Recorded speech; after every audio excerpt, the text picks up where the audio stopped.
All right, all right, all right. Let's get started. It's 4 p.m. I'm going to take a look at the chat really quick. We have people from OK. We have a lot of people joining us. So many people excited about this technical panel. Welcome. My name is Javon. I am the COO of Mentor Me Collective. How are you guys? What's going on? Okay. Hello. Hi. Hi. So glad to have you Hello. guys. Yes, yes, Excited to be yes. here. Just a little bit about me, guys. I am the COO again of Mentor Me Collective and also a software engineer. I am a Black woman that is very passionate about getting Black women in tech, especially with non-traditional back roles, so backgrounds. So that is my passion, and that's why I'm here. So I'm going to start by going around, right? We're going to go around and like introduce ourselves, our names, our titles. Guys, I'm going to tell y'all right now, open up another tab. All the attendees, open up another tab, get that LinkedIn going. Do not leave. Do not leave this without adding every single one of these people, okay? On LinkedIn. I'm not playing with y'all. I'm going back to check. Anyway, because they are going to drop some gems. I've already been stalking them like from way before. They don't even know I know half their lives. Okay, so I want to get this chat going. Let's get started. We have some people from Niger. We got Brooklyn in the house. Let me see. Who else is here? We got Minneapolis. Okay, London. Just touched down from London town. Come on. Okay. NYC, of course, of course. Thank you guys for all pulling up with the ceiling missing. So I appreciate y'all. Um, so Darwin, can we start with you? Can you introduce yourself? Tell us your title. Give us all the good vibes and the energy. Yeah, sure. Hello, everyone. My name is Darwin Romulus. Can everybody hear me? By the way, I'm just making sure. Okay, cool, great. Gotta check. Yeah, I work at Xbox. I'm a user researcher at Xbox.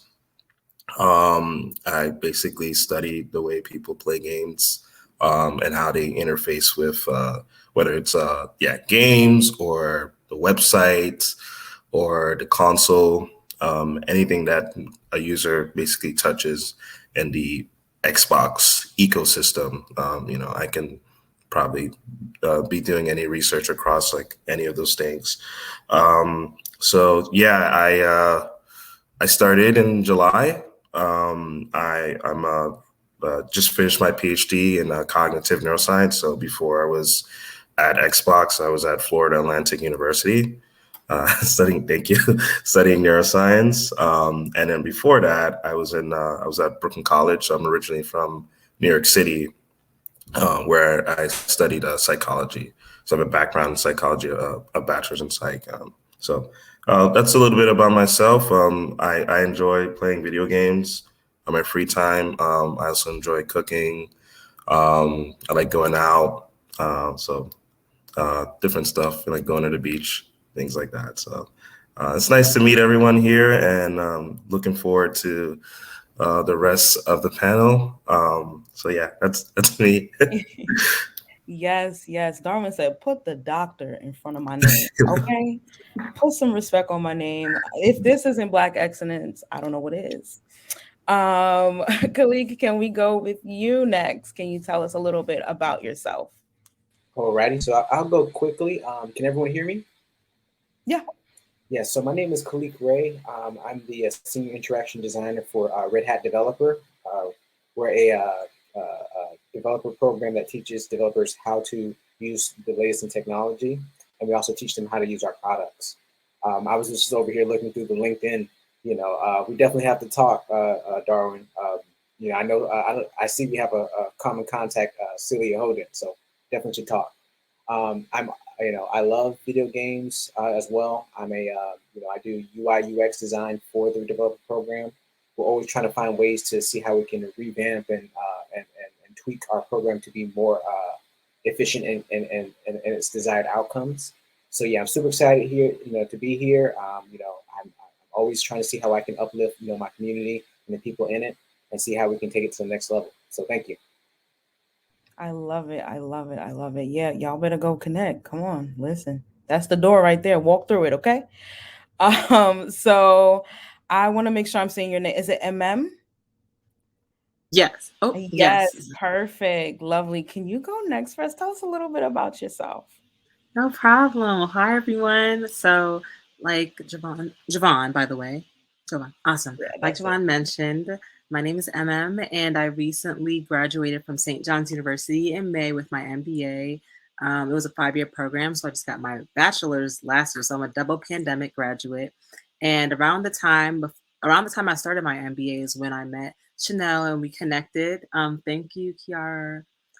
But yeah, so around the time that I started my MBA program, I met Chanel and I learned more about her program and just all the things she was doing to help people break into tech. And that was when I realized I wanted to work in tech. I just didn't know where. And so I had an idea of like product management, UI, UX. And so I was just trying to find my footing. And over time, I would say through a lot of networking, a lot of informational interviews, and I would say just really actually letting people know like, hey, I'm interested in this role or this type of role in tech consulting. I was able to land an offer and accepted an offer with Accenture. So I'll be working with Accenture Federal Services in January as a tech consultant. And I'm super excited because I have tech background, but not really, y'all. I just did digital marketing. And I worked in like Adobe Premiere Pro and different things of that nature.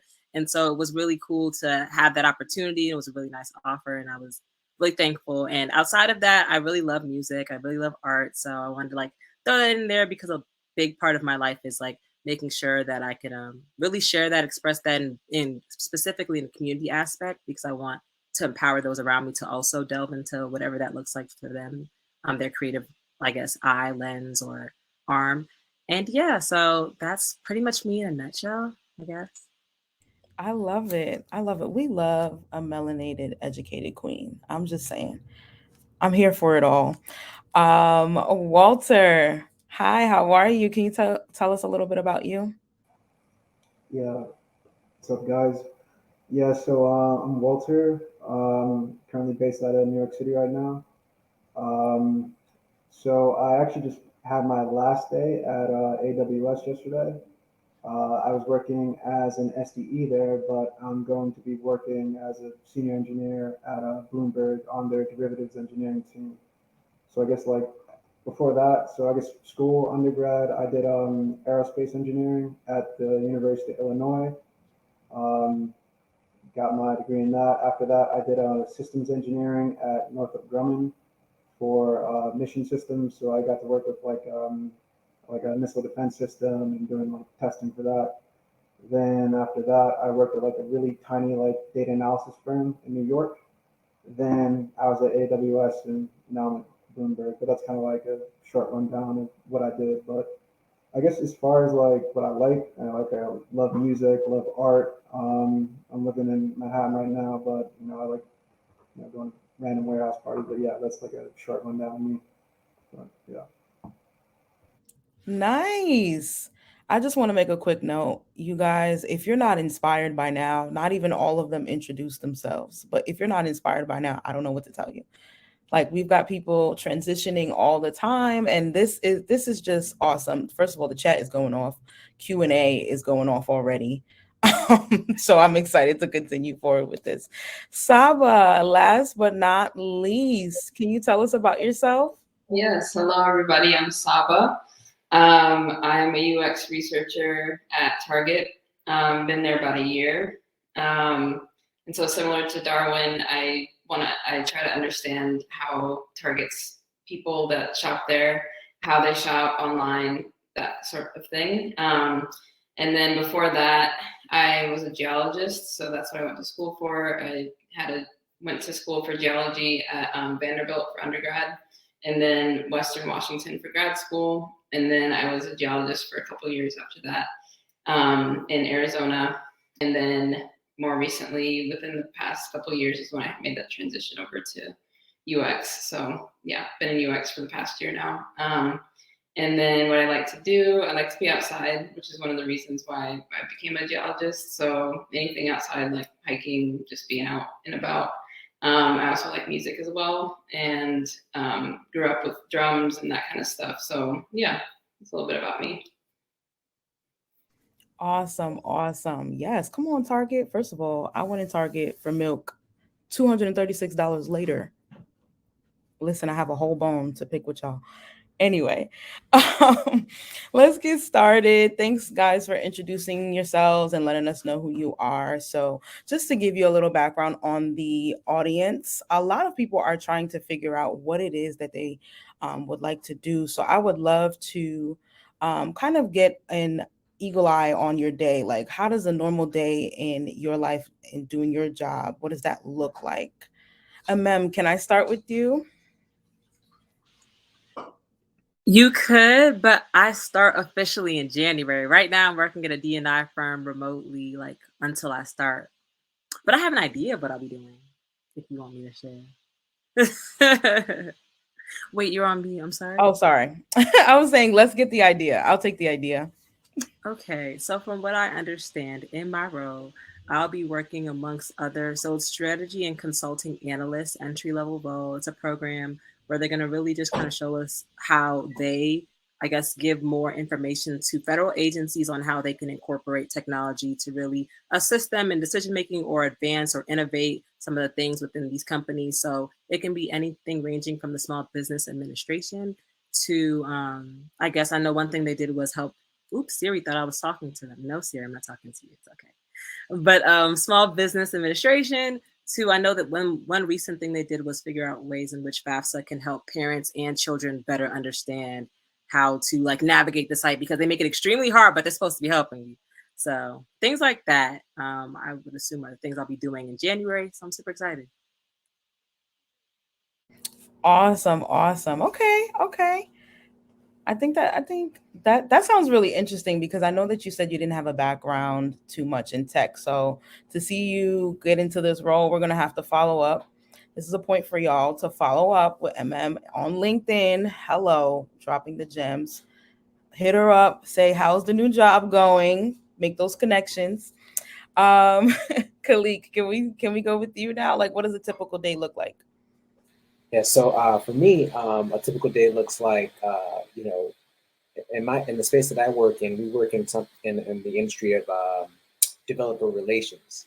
So that basically means you have to make sure that you're giving enough content out there that allows developers to understand your product and where you are in the product space as it relates to open source. You know, since we're Red Hat. So from time to time, I can either be working with a product engineer on a specific product, you know, trying to come up with ways to, you know, get buy-in from, you know, our, different people in our organization. Then from time to time, I could be meeting with a director of marketing to see how we can actually put on a developer event. It could be anywhere around the world. So just 2 weeks ago, we had one in France. We have, you know, multiple spaces where we have conferences that are in physical spaces, because when it comes to developers, you know, our specific audience, you have to have that one-on-one time for them to understand, you know, what your value is as a company and how you can help them do what they do best. You know, also times it could be some things where we're actually producing content for our YouTube channel for Red Hat Developer, where I'm helping, you know, either storyboard or do some motion graphics of some sort to get the you know, content out there. So it on a day-to-day basis, I can be doing, you know, many things. So yeah, does that answer the question? Yes, definitely, definitely. Kiara says cross-functional keeps it interesting. I agree, Kiara, for sure. Yes, that definitely answers the question. Darwin, what does your day look like normally? Yeah, I can speak about that. So it literally just depends on the type of project that I'm assigned to. Sometimes I'm building surveys. So I recently did that probably a month ago, where just built a survey to kind of understand attitudes and opinions on a game that a team was interested in basically learning more about, because they were going to basically build a game that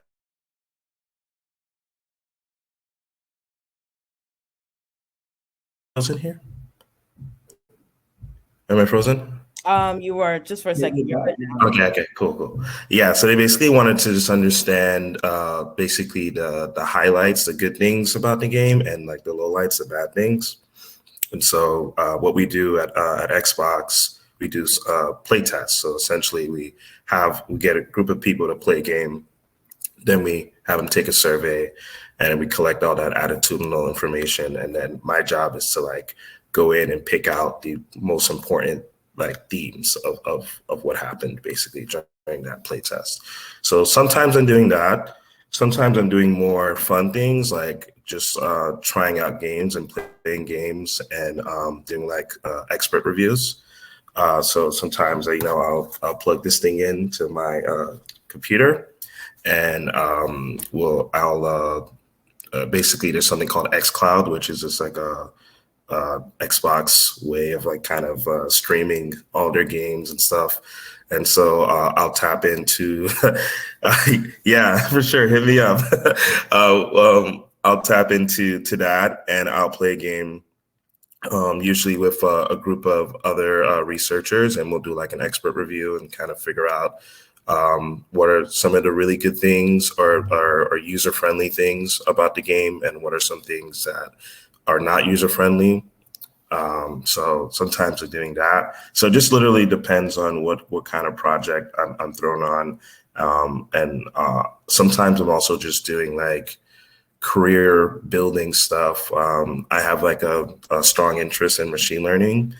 So sometimes I'm like doing like, reading up on that stuff, data science, figuring out like how I can apply that discipline to my work. Yeah, and planning out studies. Yeah, that sort of thing. So it depends on what's going on, what I'm asked to do. But yeah, there's some of the general tasks. So Okay, so what you're saying is we all need to apply for Xbox. That's what you're saying. That's the yeah, I mean, I'm pretty happy. That's what I'll say. So, I'm not mad at it at all. so yeah. Thank you for that. Walter, do you mind going next? Yeah, sure. So I kind of realized I forgot to say like what exactly it is that I do at AWS. But so I'm in AWS AI, and I work on a product called Kendra, which is essentially like a search app. So you can produce like natural language queries, and essentially we'll provide answers for that. So we kind of use like a mix of more traditional search tools. So like, well, I can't say it, but also a mix of like machine learning as well to provide like the most relevant result to a request. So as far as my day to day, at least as like an engineer there, it really varies. But for the most part, our responsibilities are more so on the engineering side. So I'll work with science. So there'll be more so we'll have like scientists specifically working more so on like the ML side of things. So they'll tinker with models, they'll change hyperparameters, let's say, just kind of produce a model that will provide a good result to what you're actually asking. But on the engineering side, we'll more so deal with the scaling of the application, work with program managers to get the features down that we actually want to support. And it depends on your level, but usually it varies between like estimation for the features that you want to actually work on, but also coding. But I'm like a mid-level engineer, so we kind of have a mix of coding, but also help on the design side as well. But I guess what I'm trying to drive home is like you're not like expected to like just be coding, I guess, as like a backend engineer. Like it's really about designing the actual application and the implications of the things that you're actually deploying into the wild, and like how you can create an app that will facilitate what you're actually trying to perform. But yeah, it can be varied. Like it could be code reviews. It's usually a mixture of like just meetings. There's a ton of meetings, but just to get certain parts of your project down pat. But it's like a good mix of things, and that's one of the things that I enjoy. As far as for what I'm doing at Bloomberg, I don't really know yet since I've started a month, but like, yeah, that's my short little spiel. Okay. No, I hear you. I definitely relate. especially I'm in the same role as you, so I just feel like I have more meetings sometimes than coding for sometimes. I'm like, girl, you want to talk to me again? You couldn't put this in an email? But I definitely understand. Saba, last but not least, of course. Yeah, I have a lot of meetings as well, so I can echo that. But day to day, it can be anything from, so like as a UX researcher, we work a lot with designers. So it can be like, yeah, yep. It can be basically like meetings with designers, trying to understand what questions they have, and then building out whatever plan from that. Sometimes it is building on a survey. Sometimes it is going to be a lot of interviews with users. Sometimes it's going to be like unmoderated tests where we give them, here's the website, do these tasks, and answer some questions. It can be moderated or unmoderated, but that kind of stuff. So it kind of changes day to day from meetings, planning what we're going to do as far as the studies go, actually conducting the studies, and then analyzing, collecting the themes from those studies. And then, of course, another meeting to tell people what happened and what our findings are. So that's pretty much what happens in a day. Awesome, awesome. I just want to let you guys know, yeah, I do see the Q&A box. Keep coming in with your questions. We're going to save some time for the end to ask questions. Make sure you are putting the name of the person you're trying to ask the question to, or if it's for the whole group, just let us know, okay? Moving on. Now we could just popcorn and just have like some generic conversation. Now that everybody we know what you do, we know what your day looks like. I have a quick question. I want to know what keeps you guys motivated on the day to day? Like when you're having like a really, really rough day, what keeps you guys motivated in your jobs? And anybody can kind of jump in and answer that.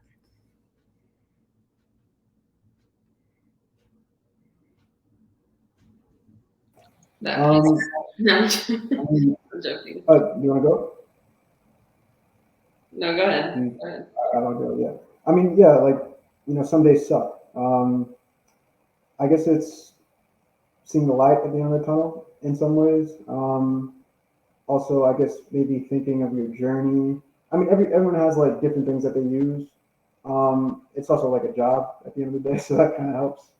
Having like it's like a responsibility in some ways, but I don't know. I guess I think the trick is like to try and find something that you enjoy and like something that's engaging. So even on the off days, like you still are like mentally stimulated by it in some way, so that it's not like you're always going to be working on something stellar all the time, but like as long as you have something that you're like mildly interested in, even on the off days, like you can still keep going. Is what I said.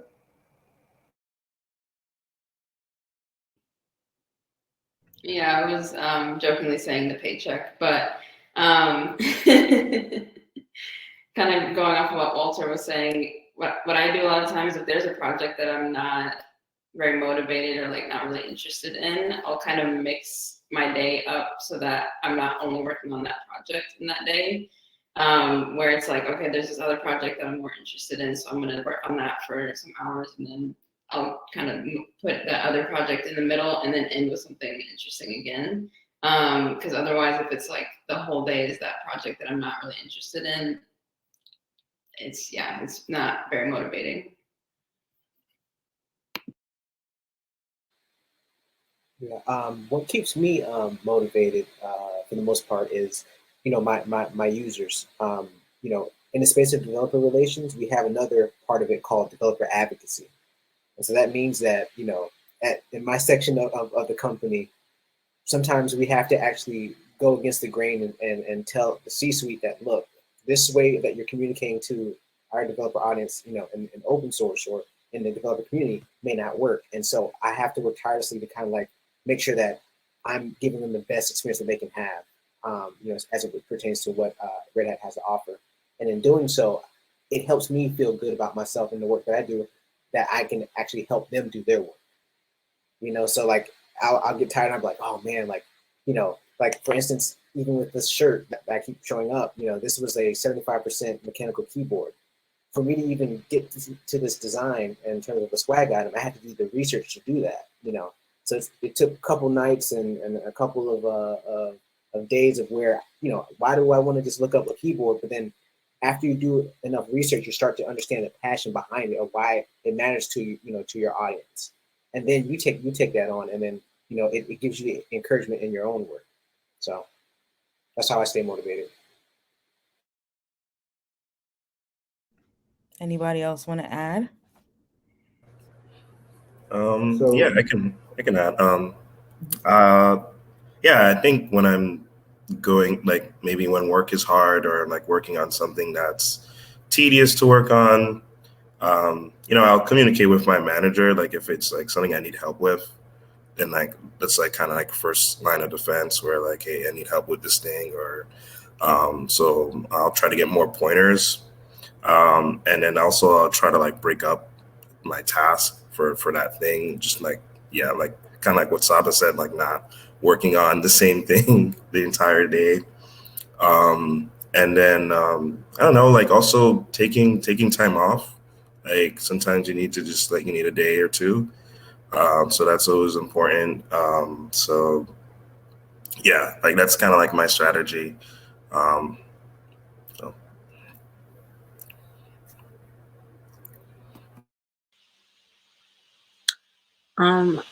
So I know I've like said earlier, I don't start till January, but I am at a job right now where it's a remote diversity and inclusion firm, or more so IDEA firm. And in that, I feel like what keeps me motivated, at least here at the moment, is the why. Like the people there, they're really passionate about the work they do, and I love that. I think one thing Saba said that I think we've all echoed is really, I guess, creating some level of boundaries in our work. So reorganizing our day or our workload, and really just taking that time out to not only recognize like, okay, what's my why, but putting in the action behind it. Like, okay, you know what? Because I care about this and I care about myself, I'm gonna make sure I can organize this so I can give my best to this instead of just burning out and, just feeling stuck all of a sudden. So yeah. Yeah, that totally makes sense. I agree with a lot of what everything you guys said. So my next question is, what is something that you wish you knew um, before starting out? Like you only figured it out while you were in it, but something that you kind of wish you knew going into it.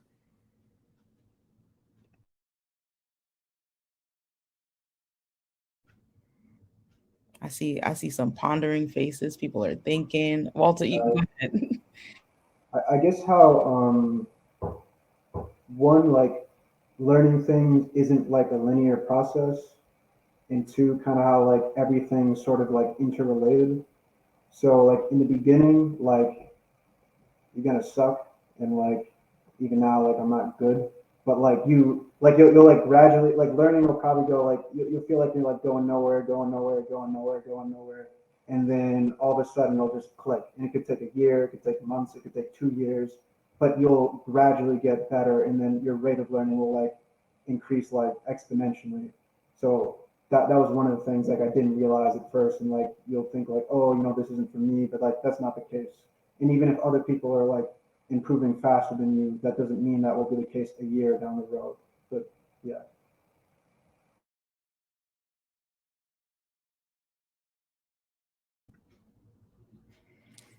I think what I would say is like you grow a lot when you're out of your comfort zone.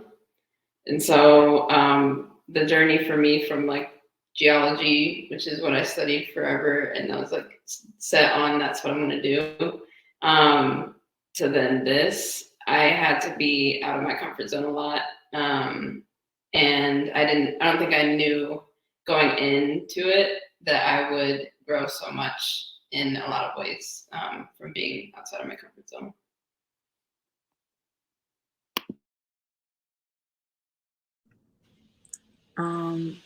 I think one thing in hindsight, wait, just so I make sure I'm answering the question completely correctly. Can you repeat it one more time?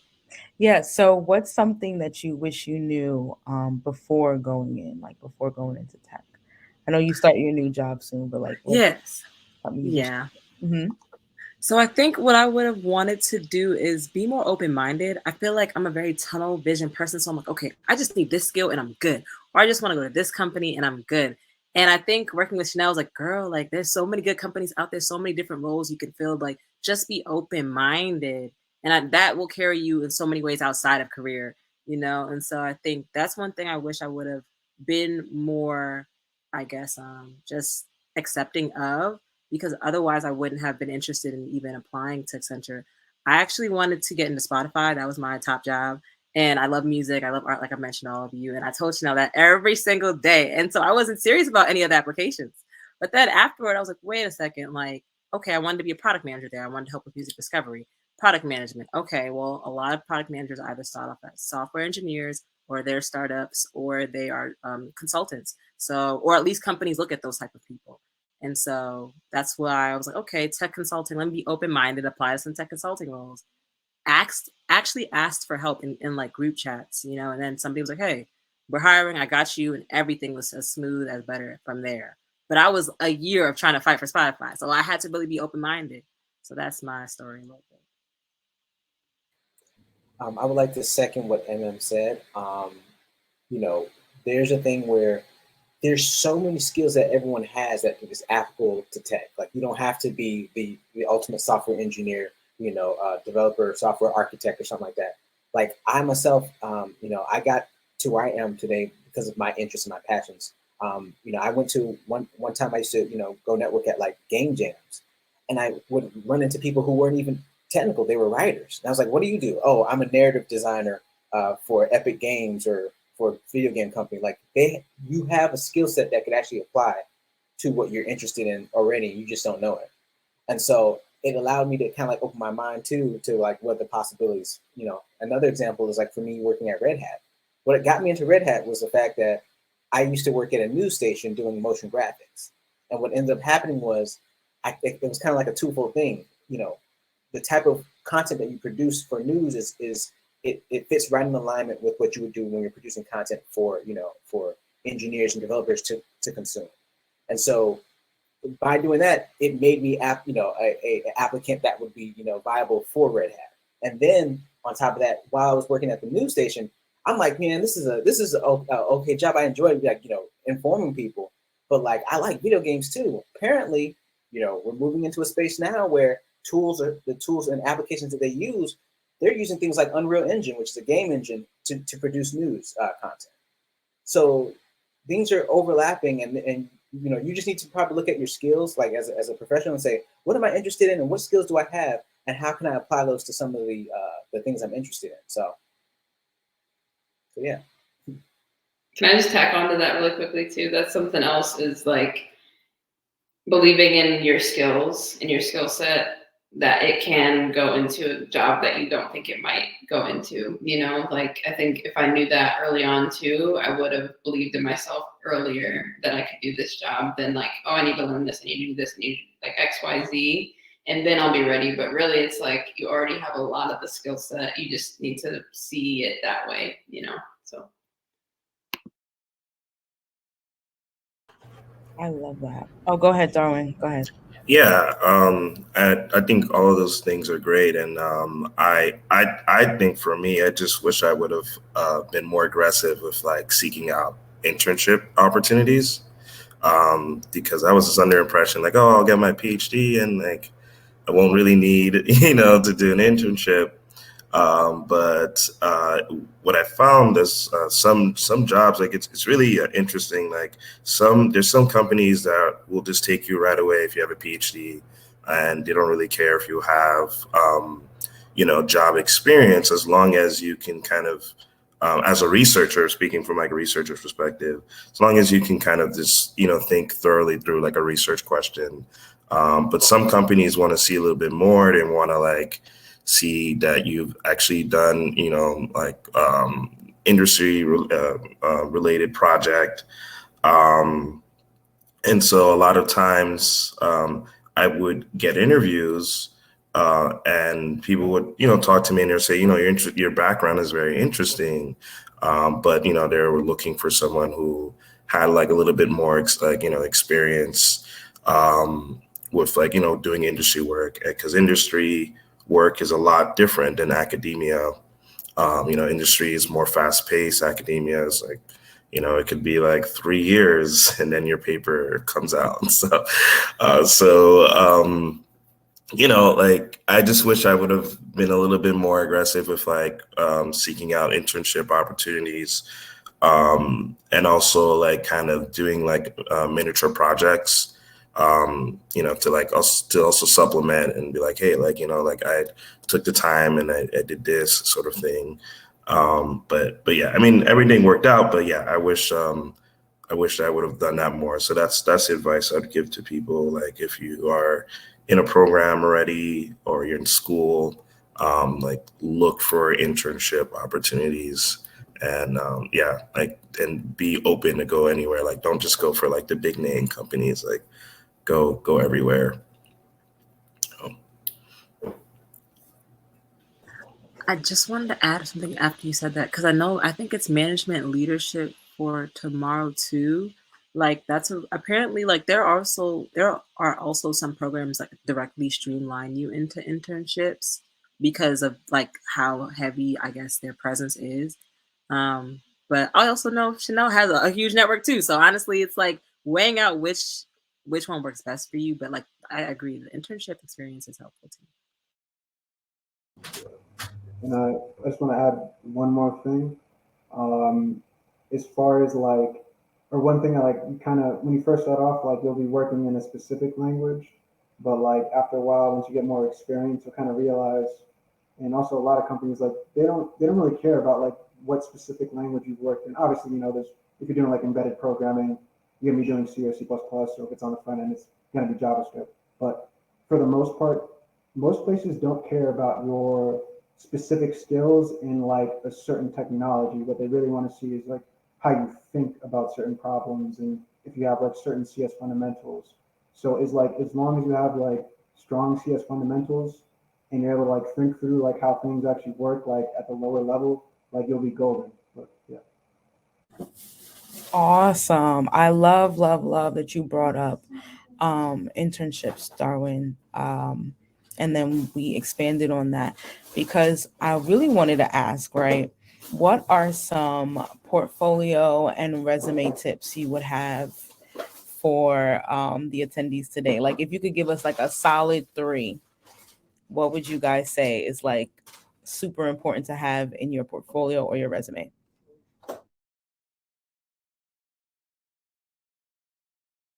I guess for me, the biggest thing is like keep it very simple. Just like at least for, I always think from like, I guess like a back-end perspective, but just like keep it as like simple as possible. And the most important thing I'd say would be to stress like the impact of the work that you've done. Um, Less so like what it is that you actually made.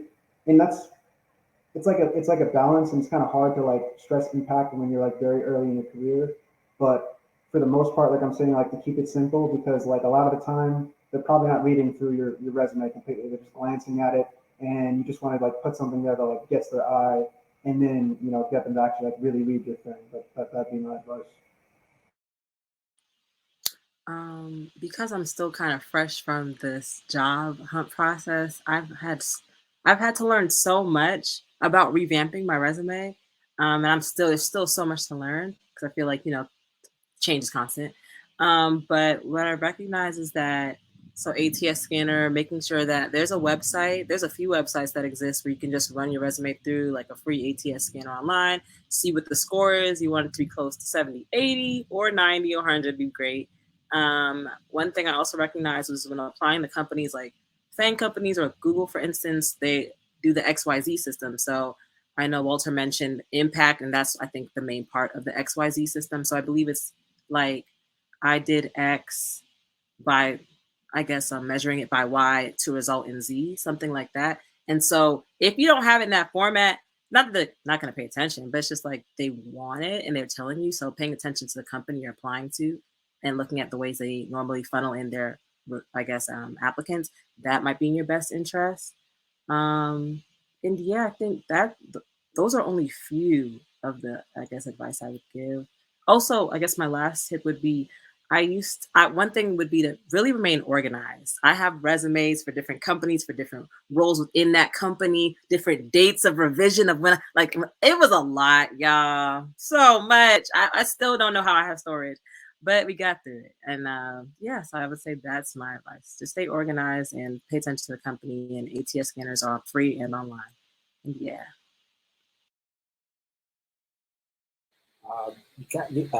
And then you kind of like, took that, actually everyone here in terms of like, you have to show, how, the results of your work. You have to do that.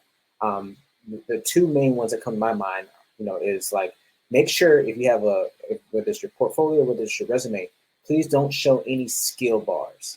Like, don't say or show like, okay, I'm 100% in writing, but then 10% in like, I don't know, editing, or 30% in JavaScript. Like, don't do that. Because like what you're doing is you're quantifying yourself, and that could have a bad outcome for you as the recruiter, looking at your resume or your website. So you don't want to have that. And then also my other tip would be quality over quantity. Like, if you have 3 good projects that really explain what you do and have like, can show us the outcome and explain like, in detail, and your passion comes through that project, keep those. Don't have like 18 subpar projects on your website just to fill that out, or on your resume, or you want to list those things. Only the quality should be there on your website or your resume. So those are my tips. Khalid said, no pie charts. Go ahead, Saba. Yes. I was just gonna say, people are covering a lot of good stuff. What I have to add, I feel like with a portfolio, keep it simple, definitely. Impact, like people are saying, and personality. I think like having something that feels like it's you is helpful, because I'm sure these recruiters and such are looking at like so many in a day, and they might start to blur together, but is there something that kind of can stand out in some kind of way in your portfolio? And I feel like your about me, spend some time on your about me, like what makes you you, what's really interesting about you. Yeah, and as far as resume goes, I think MM especially like hit on a lot of the ATS stuff. Like, make sure it's specifically for that role. Don't just have a generic resume that you put on every role, because that's just not gonna fly.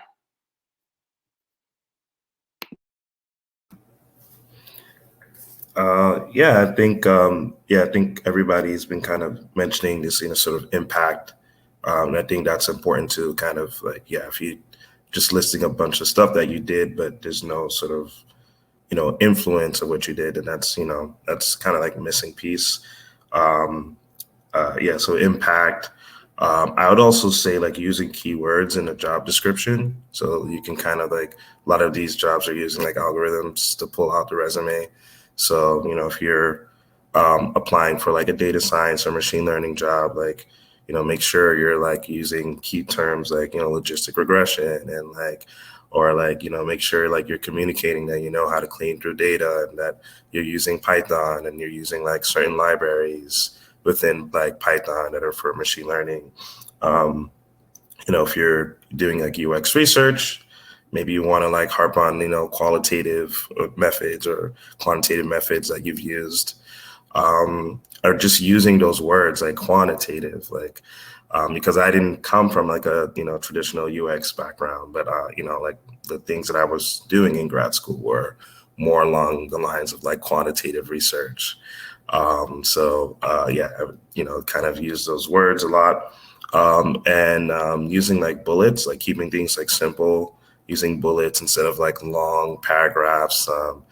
Chanel will tell you, like, I think I sent her my CV once, and it's just long ass paragraphs of what I did, and she was like, no, like you gotta change that. So I had to do that. I had to make it into like 1 page. So I would say like kind of keeping it simple, and using keywords, and and communicating your impact as well. Yes. I think we've all been there where we had that one resume mistake, whether it's like a typo, throwing up pretty fonts and graphics, making it pink, doing all these different things, and then just missing out on a whole bunch of opportunities because we don't know. But now that we know, now that we have those tips, we're gonna do better, right, guys? Okay. So I don't want to be a hog. I definitely have so many more questions, but I definitely want to give our attendees a chance to ask some questions to you from D'Amber. I'm guessing this is for the whole panel. How did you figure out your niche? There's so many routes / areas to select from tech. Anybody want to hop in and ask that? Maybe anybody could just answer. Mm-hmm. Yeah, I can hop in. I did like a purpose diagram type of thing. And so it's like, what are you good at? What do you like to do? What does the world need? And what can you get paid to do? And that's kind of how I shifted into UX. And I originally had never heard of UX. But once I put that together, I was realizing I wanted to do something a little bit more creative, but I also really like research. So I was just like started Googling stuff, like what job does that? And that's how I came up with UX and then just like rolled with it.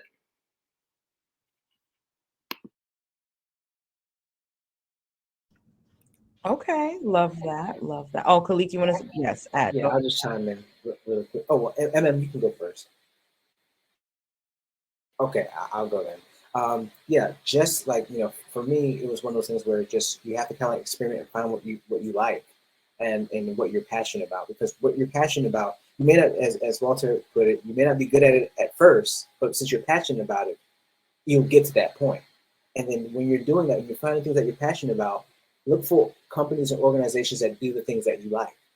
And then once you have that, you have a roadmap to, hey, I can reach out to these companies and connect. I've had times where, I didn't know much about UX and, I was passionate about video games. And so what I did was I did play testing, for user research. I didn't know anything about it, but I wanted to try it out and see what the process is like. Take notes.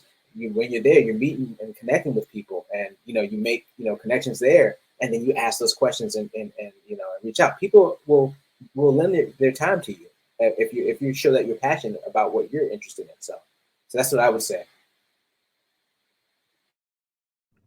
Awesome. Okay, I'm gonna do the next question. This is from Brooklyn. How do you all make time for your passions and hobbies while working full time? Child, that's a memoir. That's another panel. That is another. I don't know. I can't even. That's a hard question, and I'm glad you guys have the answer. It can be difficult. I think the one thing you need to try to do is to push back at your management to a certain degree. You can't say, and it'll be harder, but as you get like more comfortable and more confident, but like you can't say yes to everything. It'll be difficult to do that in the beginning, but like you can't say yes to everything. And I think it's important to just like set boundaries of what's expected, because you'll end up like burning if you don't. You take on everything, you end up burning yourself out, and then your performance may end up being worse if you had just, told them like, no, I will not do this, or I have another obligation. So I think it's just important to set boundaries. Love that. Does anybody want to add? Go ahead, Darwin. Yeah. I think like, and I'm terrible at this, but I'm trying to learn, like scheduling, like using a schedule and just kind of like being really intentional about like when your day ends, like, okay, I'm not answering any more emails or this after like a set point. Obviously if you're working on something that's high priority, then, you might have to like manage that and negotiate that a little bit. But in general, like, yeah, I think like kind of setting a set time where you're like, okay, like, by 5 or 6 p.m. or whatever, like I'm not going to work. And then you use that, extra time to do whatever you're passionate about. I think the other problem is like maybe you've worked all day and you're probably tired. And so like that also happens to me too, where I'm like, all right, like it's 6 p.m., but like, oh, now I just want to chill. Like I don't want to really, do stuff. So, again, scheduling, you could probably break it up. You can break up what you want to do or what you're passionate about, or your hobbies, like, you know, throughout the week. It doesn't have to be like an everyday thing. Or, you know, you can utilize the weekends too. Like, yeah, like I try not to do like any work on the weekends. So, yeah. I love that. I love that. I definitely have like tech-free weekends. Like I don't even look at my laptop on the weekends, to be honest. I just can't look in her direction. I don't see her. I can't do it till Monday. Does anybody else have something to add to that? I know you all have passions. I've been looking you up. I mean, I would just echo like MM, you can go ahead. Okay. Well, I'm sorry, but thank you. I don't, well, like I said, I don't work full time yet, but I do work 30 a week now. But I know I was extremely busy during my MBA program, and so one thing I recognize is that I will fight for the things I care about. Even if I don't know how to make the time, it will happen because it's mental health. Like it's not just because I'm like fiending, I guess. Well, no, I mean, the things that naturally make me happy. So I'm going to make the time.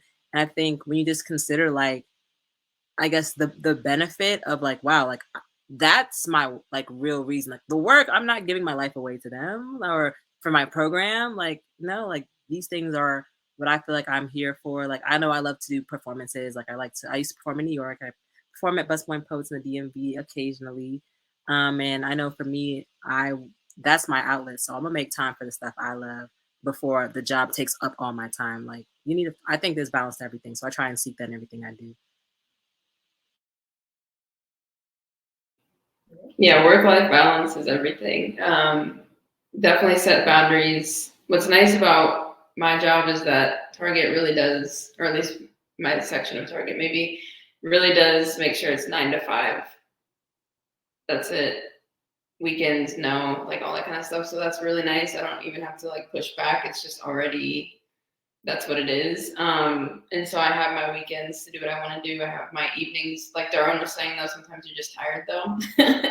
And so maybe it's not every night that I do something that I'm passionate about, but even rest in itself, I take as a priority, you know, like I'm tired after a full day of work. All right, I'm just gonna chill. And that's what I need to do to, regenerate and then go back to work the next day. But like you were saying, Javon, too, like my weekends, most of the time, you will not see me looking at my computer. Go ahead. I'll just answer that quickly. I said in the chat, just say no. And what I mean by that is not just to your job, but even to additional things that you may want to take on. You have to be very protective of your time because, this right here, without this, none of this other stuff gets done. So like, for what I like to do is I like to have a bullet list of some of the things that I would like to do. Like, was it a couple of weeks back, I bought a course on like storyboarding. And I was like, you know what? I'm going to watch this thing, but it's a 4-hour course.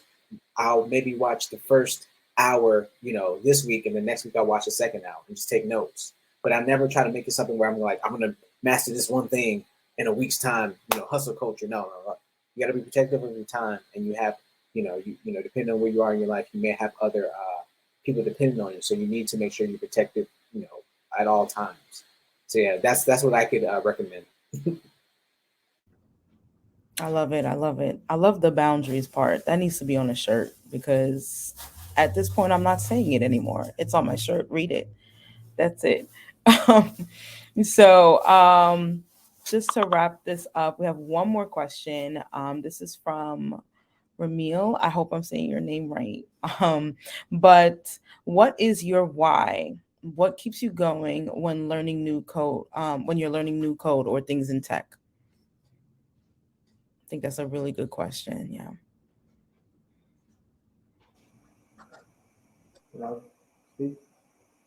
Yeah. So at least for me, at least the reason like why I wanted to start coding, I guess in the first place was just I just liked it. Like I thought it was cool, and I think it's like the same. And I think that was like 3 years ago because I was doing like kind of classical engineering more so. but like it's the same rules like still apply. Like I like that like you don't know everything, and there's like always something to learn, and that, like that's kind of like my why, and like just kind of growing technically, and how things are unbounded, and like you can like I'm really interested in like distributed systems, so like being able to work on distributed systems and just like learning more about that is like just very like engaging for me, and that's kind of like why like I want to keep going, and it kind of like underpins this idea where like I like it, and that's kind of like why I want to do it, and I think that's like an important thing to have. You don't, it doesn't always need to be like that, because it is just a job at the end of the day, but it definitely like makes it easier when it's something that like you're into and like you like.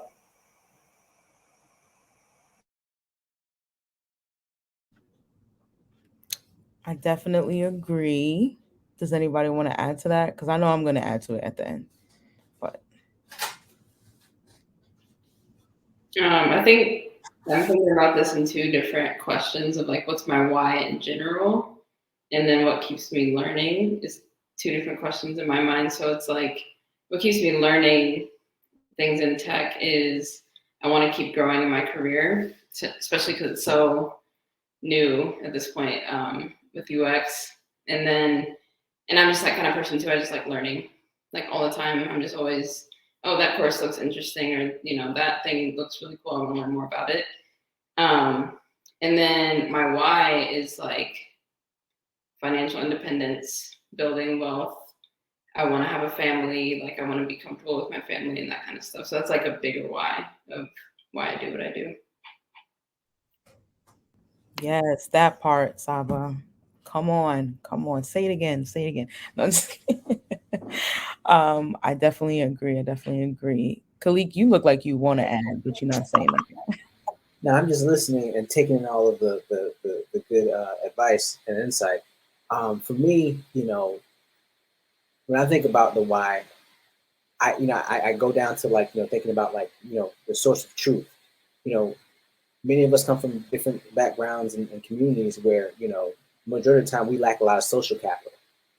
So you can't really go to someone like, for me, when I was growing up, I couldn't really go to my dad and ask him, how do you, code in Java, or how do you build a database, or, any of those things. Nor could I do it with my mom. But at the same time, they taught me whatever they could at the time that they had it.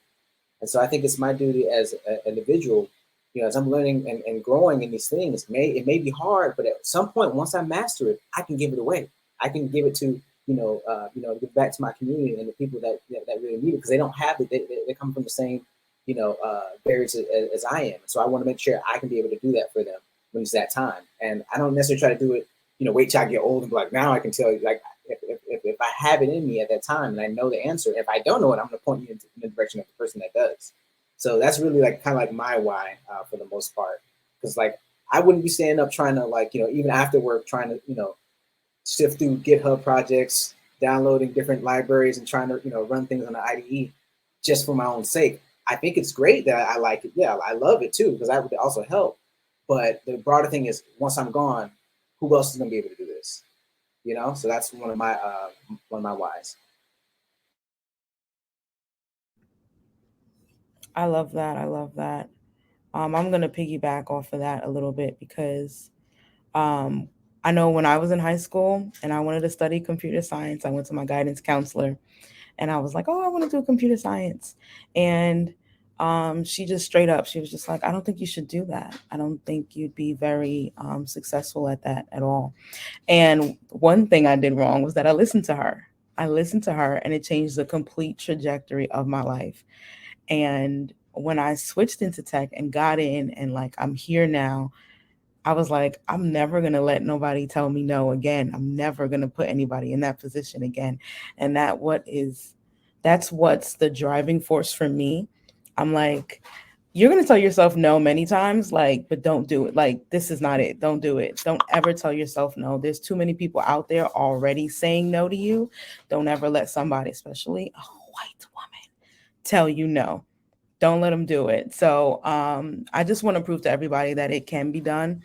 I was working in a school. I wasn't thinking anything of it. And I decided to push through and join a boot camp. And now I'm a whole software engineer.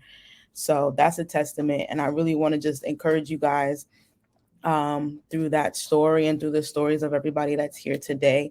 Thank you guys for opening up and allowing us to dig into your lives a little bit about your journey and telling us everything. I hope you guys, our attendees, are feeling a little more motivated and have the strategy to go about doing things. We talked about internships. We talked about adding things to your resume. We talked about imposter syndrome, all the different all the things that can cause imposter syndrome, right? So thank you so much for joining us. I really appreciate y'all. Again, I hope that tab is open, ready, and booming, right? To slide up in everybody's DMs and be like, hey, I really appreciate that you said blank. All right. Let them know that you were engaged. Let them know that you like what they said and that you want to talk to them, right? I just want to give a quick minute for anybody to add any last minute thoughts. I hope I didn't cut anybody off. No? Okay, awesome. Okay. Thank you guys for joining us. Oh, wait. Let me see if I can slide in this one question. Somebody just said something. Are there any resources? Okay.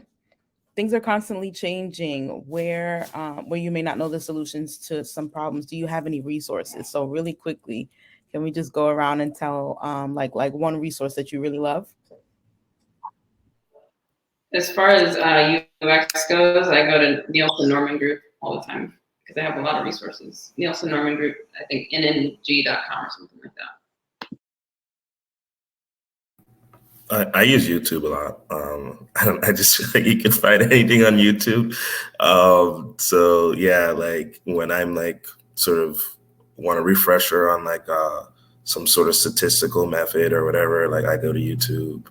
Or if I want to see like how do I do something in R, I'll go to YouTube, sort of thing. And yeah. So. One thing that's helped me is I joined as many groups as I can. Blacks in Tech is also a group me. Bad bougie black. There's like black bad bougie PMs. Mind you, I joined every group because every group has like technical aspect to it. Blacks in Consulting, Sister Circle, Black Women in Tech is on Facebook. So there's a lot of groups that I've joined. I would say the interactiondesign.org website, they give the one of the biggest repositories of UX literature. So like check that out as a reference.